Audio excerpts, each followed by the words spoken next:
Hi, my name is Tracy, and today I'd like to discuss what is it like to live in New York City.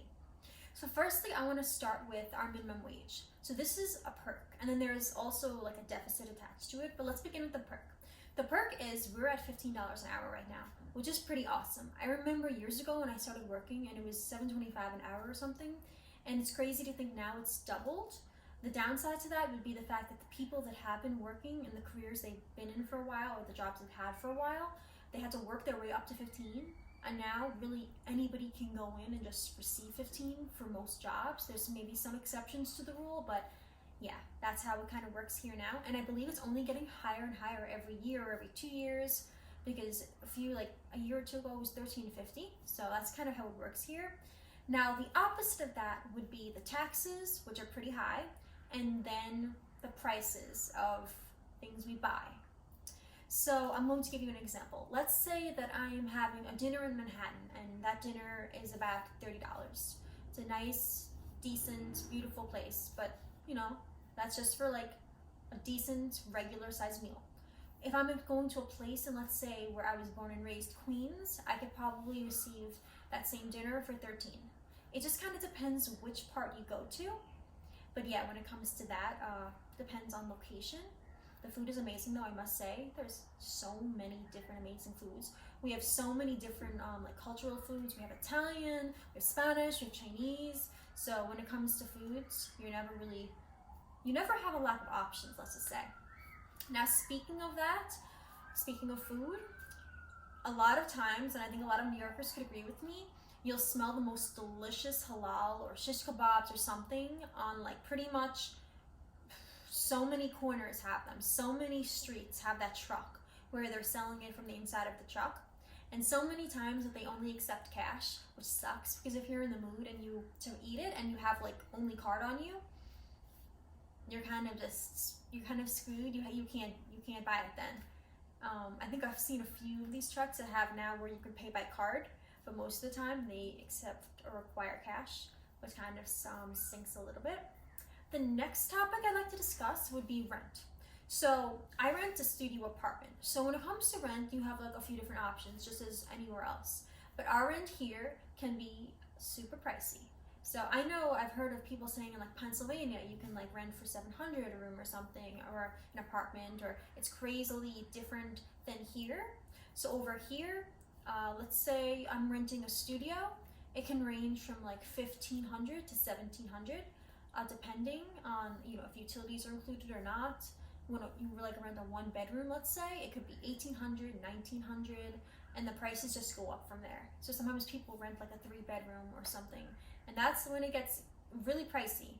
When it comes to houses, you can also rent like a basement in a house or something, or rent a room. I know like a lot of college students will like rent a room like in somebody's house, and that'll be a little bit of a cheaper alternative.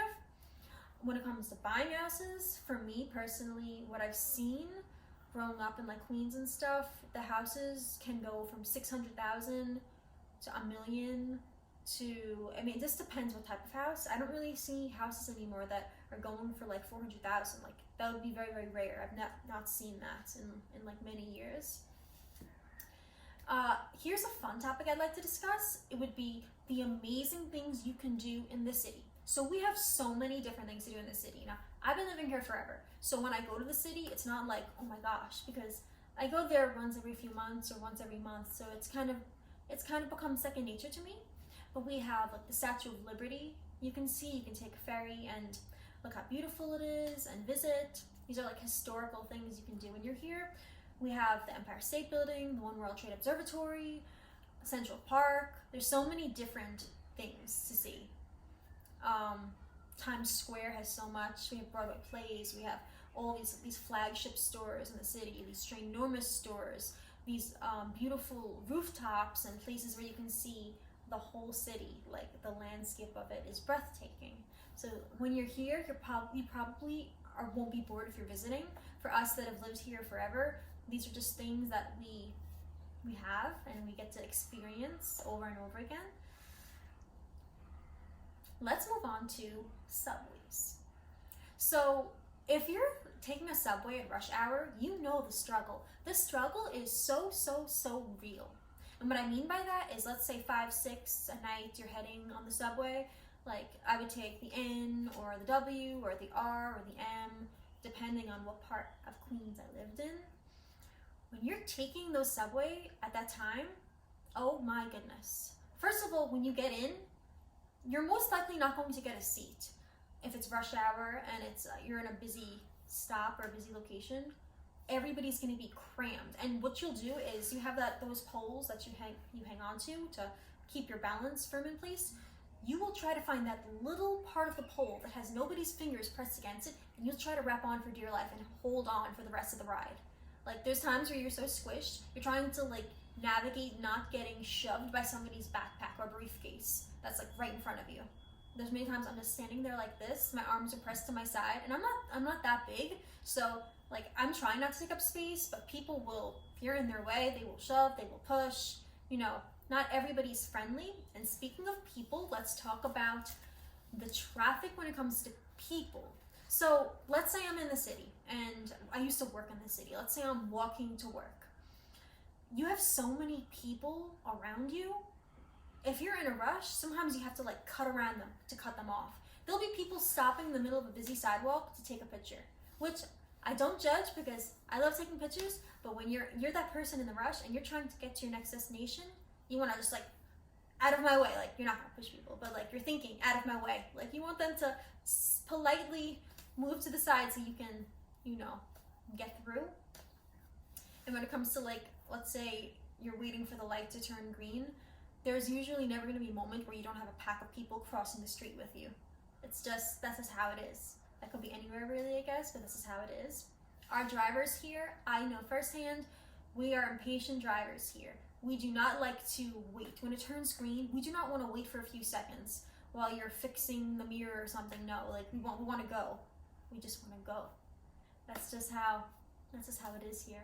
Like, every second seems to count to everybody. I know other states have it where there's like there's a rule, like a certain amount of minutes they'll wait patiently and kindly. Like, that's so awesome that they have so much patience. But here, no, not the same.